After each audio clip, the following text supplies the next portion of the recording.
नमस्कार, BDV news के इस बुलेटिन में आपके साथ मैं हूं स्वाति। शहर से जुड़ी खबरों को देखने विस्तार से, लेकिन सबसे पहले एक नजर डालते हैं हेडलाइंस पर। विजयनगर हाट बाजार के पास से हटाए गए अतिक्रमण। ताबड़तोड़ कार्यवाही के जरिए नगर निगम की टीम ने 50 से ज्यादा बेजर कब्जे हटाए। कार्यवाही के चलते मचा रहा हड़कंप। और खमरिया वर्धा घाट निवासी एक व्यक्ति गोली लगने से हुआ घायल। खमरिया के फायरिंग रेंज में चल रही थी जवानों की फायरिंग प्रैक्टिस। अकादमिक गुणवत्ता और परीक्षाओं को लेकर शिक्षा विभाग की समीक्षा बैठक मॉडल हाई स्कूल में आयोजित हुई। बैठक में अधिकारियों ने निर्देश दिए कि फरवरी में आयोजित 5वीं, 8वीं, 10वीं एवं 12वीं की परीक्षाओं की तैयारियां समय पर पूर्ण की जाए एवं सिलेबस पूरा करने सतत मॉनिटरिंग कराई जाए।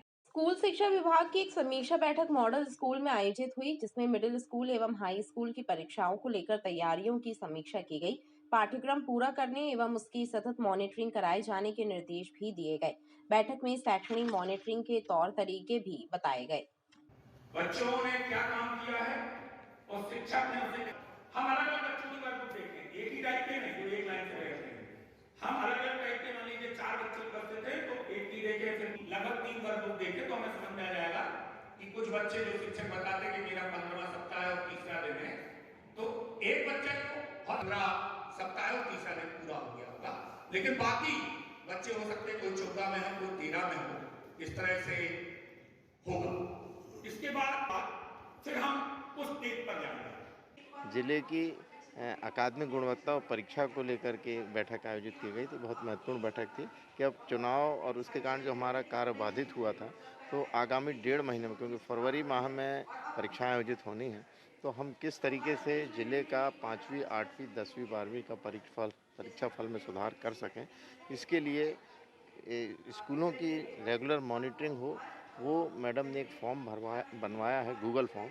उसमें जन शिक्षक, हमारे जन शिक्षा केंद्र प्रभारी, डाइट, बीआरसी, डीओ, डीपीसी उस फॉर्म के माध्यम से स्कूलों की मॉनिटरिंग करेंगे। इस प्रकार से हमारा लक्ष्य यह है कि जिले का जो बी और ए ग्रेड में जो बच्चे हैं उनको ए और ए प्लस में लाया जाए और जिले का प्रतिशत परीक्षा फल का बढ़ाया जाए।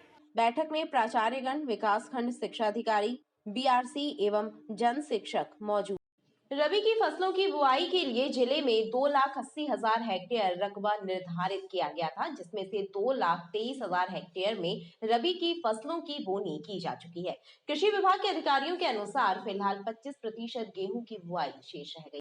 रबी की फसलों की बुआई की प्रक्रिया के तहत 75 से 80% फसलों की बोनी हो चुकी है। उप संचालक कृषि रवि आम्रवंशी के अनुसार 2,80,000 हेक्टेयर में गेहूं, चना, मसूर, मटर और सरसों की खेती की जानी है। इसमें से गेहूं की फसल की 20 से 25% तक की बुआई शेष रह गई है, जो जल्द ही कर ली जाएगी। अभी रबी की बोनी का कार्य जिले में चल रहा है। हमने जो जिले में टोटल 2,80,000 हेक्टेयर का लक्ष्य रखा था रबी की फसलों की बोनी का, जिसमें से 2,23,000 हेक्टेयर करीब 80% कुल बोनी हमारे क्षेत्र में हो चुकी है जबलपुर ज़िले में, जिसमें से अभी गेहूं की बोनी थोड़ा शेष है, 25% बोनी शेष है, बाकी फसलों की बोनी हो चुकी है। और इसी क्रम में हमने जो फर्टिलाइज़र की उपलब्धता और जो अभी तक के हमारा रबी में वितरण हुआ है उसकी जानकारी आपको मैं अवगत कराता हूँ। यूरिया हमारे यहाँ 4,900 मैट्रिक टन यूरिया का हम लोग अभी किसानों को वितरण कर चुके हैं। डीएपी भी इसी तरह 2,300 मैट्रिक टन डीएपी का, और एमओपी जो रहता है muriate of potash 29 metric ton, और एसएसपी 495 मैट्रिक टन, और एनपीके 12-32-16, 20-20-0-13 ऐसे जो फर्टिलाइज़र होते हैं 15-15-15, 16-16-16, उनकी 822 मैट्रिक टन हमने किसानों को वितरित किया जा चुका है। और हमारे पास अभी फर्टिलाइज़र भी पर्याप्त मात्रा में उपलब्ध है, क्योंकि मौसम अब खुल गया है और पानी भी पर्याप्त बारिश हुई है इस बार। और जिस तरीके से बोनी हो रही है, जो हमने टारगेट रखे थे उसका 80% बोनी हो चुकी है, तो उत्पादन का भी पर्याप्त उत्पादन होने की संभावना है। कृषि अधिकारी के मुताबिक किसानों को समय समय पर फसलों की उन्नत तकनीकों की भी जानकारी दी जाए।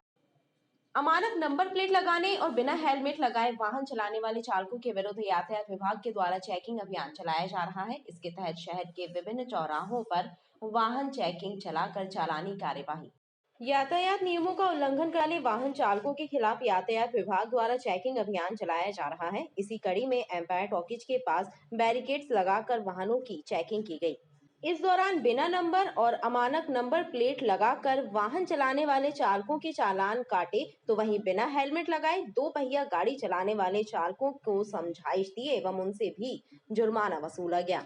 हमारे वरिष्ठ अधिकारियों के निर्देशानुसार मोटर व्हीकल एक्ट के तहत 3 सीट, बिना नंबर, अमानक नंबर, बिना हेलमेट, बिना सीट बेल्ट इन बिंदुओं पर चलानी कार्रवाई की जा रही है। एक्सीडेंट रोकने के लिए आप हेलमेट जरूर पहनें और सीट बेल्ट अवश्य धारण करें, 3 सीट न चलें, ट्रैफिक नियमों का पालन करें और यातायात में जो है सहयोग करें। कार्यवाही के दौरान वाहन चालकों में हड़कंप मचा।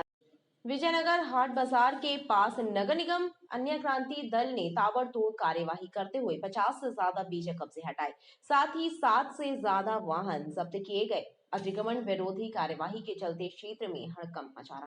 सीएम हेल्पलाइन और जन सुनवाई में लगातार मिल रही शिकायतों के बाद हरकत में आए नगर निगम के अन्य क्रांति दल ने विजयनगर हाट बाजार के पास काबिज अतिक्रमणों को हटाने के लिए ताबड़तोड़ कार्यवाही की।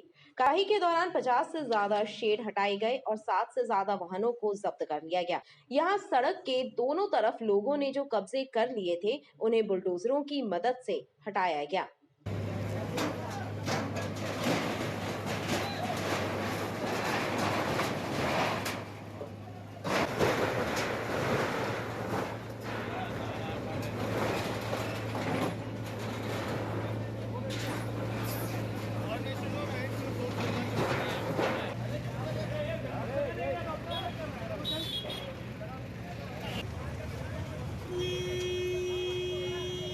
ये विजयनगर हाट बाजार में ये कई दिनों से रोड के दोनों साइड अतिक्रमण करके रखे हुए थे ये व्यापारी वगैरह। इनको रोज मुनादी पिटवा दी जा रही थी कि आप अपने हाथों से ये अलग कर लें, लेकिन इनको समझ में नहीं आ रही थी और लगातार यहाँ पे सीएम हेल्पलाइन और जन सुनवाई इनकी कंप्लेंटें बढ़ती जा रही थी, जिसके नज़रिए से देखते हुए आज यहाँ पे अतिक्रमण हटाने की कार्रवाई की गई। कितने करीब सेट और गाड़ी मेरे हिसाब से 5 से 7 गाड़ियाँ जब्ती बनाई गई हैं और 50 सेट तोड़े गए होंगे। अतिक्रमण विरोधी कार्यवाही के चलते क्षेत्र में हड़कंप मचा रहा। अधिकारियों ने अतिक्रमणकर्ताओं को चेतावनी दी कि यदि दोबारा सरकारी जमीन पर कब्जा करने की कोशिश की गई तो सीधे एफआईआर दर्ज कराई जाएगी। रायटाउन स्टेडियम बंद होने जहां खिलाड़ी परेशान हैं, तो वहीं पुलिस विभाग और सेना में भर्ती होने के सपने देखने वाले युवाओं को भी अभ्यास करने के लिए जगह नहीं मिल रही है, लिहाजा उनमें आक्रोश व्याप्त है। रायटाउन स्टेडियम में आने वाले खिलाड़ियों एवं युवाओं ने स्टेडियम को जल्द से जल्द खोले जाने की मांग की है।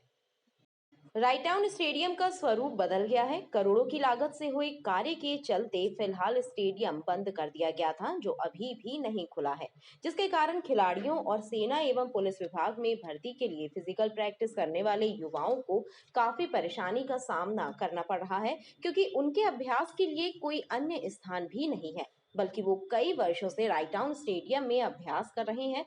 लिहाजा स्टेडियम को जल्द से जल्द उनके लिए खोला जाए। स्टेडियम में प्रैक्टिस करने वाले लड़के रहते हैं, जिनको मिलिट्री में जाना रहता है, किसी को सीआरपी में जाना है, पुलिस में जाना है, सब प्रैक्टिस करते हैं। तो बहुत से लड़के हाई जंप खेलते हैं, लॉन्ग जंप खेलते हैं, तमाम प्रकार की बॉक्सिंग है, बुसू सभा हमारे यहाँ से गोल्ड मेडल हमको मिलते, मगर 2 साल से चूंकि स्टेडियम बन रहा था तो वो सही तरीके से हो नहीं पा रहा है। कहना चाहूँगा कि भाई ऐसी क्या देरी है कि हम लोगों को स्पोर्टमैन यहाँ पे प्रैक्टिस नहीं कर पा रहे, उसका उद्घाटन नहीं हो पा रहा, ऐसा क्या बात है। हम लोग चाहते हैं जल्द से जल्द स्टेडियम खुले, जिसमें सब खिलाड़ियों को खेलने का मौका मिल सके। जब स्मार्ट सिटी के तहत इस स्टेडियम को बनाया गया तो जब से बंद है, लगभग 2 साल हो गए इस स्टेडियम को बंद रखा हुआ है। आज इन्होंने इस बात को हमारे सामने रखी है। निश्चित रूप से हम कमिश्नर साहब से भी बात करेंगे और अगर ज़रूरत पड़ी तो हम भोपाल में भी बात करेंगे कि इस स्टेडियम का तुरंत उद्घाटन करके कम से कम लोगों को आने जाने की सुविधा मिले, क्योंकि हम जानते हैं कि जबलपुर एक खेल नगरी भी है और यहाँ पे जितने हमारे स्पोर्ट्समैन हैं, जब वो अपने ग्राउंड से ही वंचित रहेंगे तो आने वाले समय में वो अपने जीवन में कुछ कर नहीं पाएंगे। निश्चित रूप से कहीं ना कहीं जाके हम इसको बहुत जल्दी खुलवाने का प्रयास करेंगे। वहीं नगर निगम नेता प्रतिपक्ष ने इस मामले में निगमायुक्त से चर्चा करने की बात कही है। वर्ष 2016 में निर्मित गढ़ा रेलवे स्टेशन को जबलपुर मंडल में शामिल किए जाने का प्रस्ताव रेलवे बोर्ड को भेजे गए लगभग 5 से 6 माह बीत चुके हैं, लेकिन इस पर कोई भी निर्णय नहीं लिया गया है। पश्चिम मध्य रेलवे एवं दक्षिण पूर्व मध्य रेलवे के ZRUCC मेंबर्स ने भी इसे पश्चिम मध्य रेलवे में शामिल करने की पैरवी की है, ताकि गढ़ा स्टेशन से नई ट्रेनों का भी संचालन हो सके। गढ़ा रेलवे स्टेशन को पश्चिम मध्य रेलवे में शामिल किए जाने की मांग उठ रही है। रेलवे ने दक्षिण पूर्व मध्य रेलवे को इसका प्रस्ताव भी भेजा है, लेकिन अभी तक कोई निर्णय नहीं लिया गया है। WCR और SEC रेलवे की ZRUCC कमेटी के सदस्य हेमराज अग्रवाल ने कहा कि उन्होंने भी रेलवे बोर्ड को पत्र लिखा था। इसके WCR में शामिल होने से यहाँ पर कई ट्रेनों का ठहराव होने के साथ ही नई ट्रेनों के संचालन की भी संभावना बन सकेगी। जबलपुर से गोंदिया ब्रॉडगेज लाइन का काम हुआ है, जिसकी बहुत लंबे समय से ये डिमांड की जा रही थी और बनने के बाद 1 या 2 ट्रेनें गोंदिया के लिए प्रारंभ की गई हैं, जो कि बहुत ज़्यादा कम है। इसको और बढ़ाने की आवश्यकता है। साथ ही जो गढ़ा रेलवे स्टेशन है वो दक्षिण पूर्व मध्य रेलवे में आ रहा है, इसको भी पश्चिम मध्य रेलवे में ले आएंगे तो निश्चित तौर पर जो यहाँ का विकास है और जो हमारे यहाँ का कचपुरा का माल गोदाम है, इसको हम गढ़ा में शिफ्ट कर पाएंगे और कचपुरा के जो माल गोदाम की जगह है उसको हम अपने यहाँ के जो मदन महल रेलवे स्टेशन का जो विकास करना है, जो ट्रेनें यहाँ से प्रारंभ करना है, उसका भी हम यहाँ पे कार्य तीव्र गति से कर पाएंगे। तो यह रेलवे को निर्णय लेना चाहिए कि जो गढ़ा रेलवे स्टेशन है वह दक्षिण पूर्व मध्य रेलवे से अपने को पश्चिम रेलवे में लेके आए। गढ़ा से ट्रेनों का संचालन होने से जबलपुर जंक्शन का लोड भी कम होगा। पनागर के ग्राम छतरपुर में साहू समाज के युवक पर हुए जानलेवा हमले के मामले में उचित कार्यवाही न होने से आक्रोशित घायल के परिजनों ने साहू समाज के लोगों के साथ SP के नाम एक पत्र सौंपा और इस मामले में गांव की पूर्व सरपंच के पति एवं भतीजे पर आरोप लगाए हैं। पनागर के ग्राम छतरपुर में पूर्व सरपंच के पति मुन्ना यादव एवं उनके भतीजे गोलू के खिलाफ शिकायत लेकर SP कार्यालय पहुंचे साहू समाज के लोगों ने बताया कि कुछ दिनों पूर्व उन्होंने जाकेश्वर साहू पर प्राण घातक हमला किया था, जिसकी शिकायत थाने में की गई, लेकिन कोई कार्यवाही नहीं हुई। साहू समाज के लोगों का आरोप है कि मुन्ना ने अवैध रूप से कई जमीनों पर कब्जा भी किया है, जिसकी जांच की जानी चाहिए। पनागर थाना के अंतर्गत एक छतरपुर गांव पड़ता है। वहाँ से लगातार कुछ गुंडा बदमाश लोग हैं, मुन्ना यादव के परिवार के लोग हैं और लगातार हमारे परिवार के कुछ लोग हैं जिनके ऊपर वो अभी 2 दिन पहले चाकू से हमला किया गया था। इसके पूर्व भी 2 बार चाकू से हमला किया गया था। उसकी FIR वापस करवाने के लिए दबाव बनाया जा रहा है और नहीं करने पर ये स्थिति बन रही है और लगातार उनका गुंडा राज चल रहा है गांव के अंदर और उनके इस डर के कारण, भय के कारण कोई वहां का आदमी विरोध नहीं कर पाता। लगातार ये अवैध शराब, अवैध गांजा हमेशा बेचते रहते हैं, जिसमें कि पुलिस प्रशासन जो बड़े पनागर थाना के अंतर्गत जो है वो पूरा संरक्षण उनका मिलता है, क्योंकि जो अवैध शराब का काम कर रहा हो वो बिना पुलिस की संरक्षण से कभी नहीं संभव हो सकता। ये पुलिस के संरक्षण से चल रहे हैं, इसीलिए आज SP महोदय को ज्ञापन सौंपकर कार्रवाई की मांग की है। अगर कार्रवाई नहीं होती है तो हम सब समाज के लोग एक होकर और हम आंदोलन करेंगे। पूर्व में क्या मुन्ना यादव द्वारा हम लोगों के ऊपर बहुत सारे हमले किए जा रहे हैं बार बार और इनके द्वारा ग्राम छतरपुर में 200-300 एकड़ ज़मीन पे अवैध कब्जा करके ईंट भट्टी का काम चला जा रहा है और शराब भी बनाई जा रही है, जिसमें पुलिस प्रशासन का उनको पूरा सहयोग मिल रहा है। इसके कारण उनके ऊपर कोई कार्रवाई नहीं हो पा रही है और आए दिन हम लोगों के ऊपर कभी भी रात में कहीं पे भी रोक के चाकू से हमला करना, जान से मारने की धमकी मिलती रहती है और गांव में भी बहुत इन लोगों ने उत्पात मचा के रखा है। अभी 2-3 दिन पहले भी हमारे बड़े भाई के ऊपर रात 10 बजे रात में रोक के जानलेवा हमला किया गया तलवार और चाकू से। यदि वो वहाँ से ना भागते तो उनकी जान ले ली जाती। उन्होंने अपनी जान बचा कर भागे।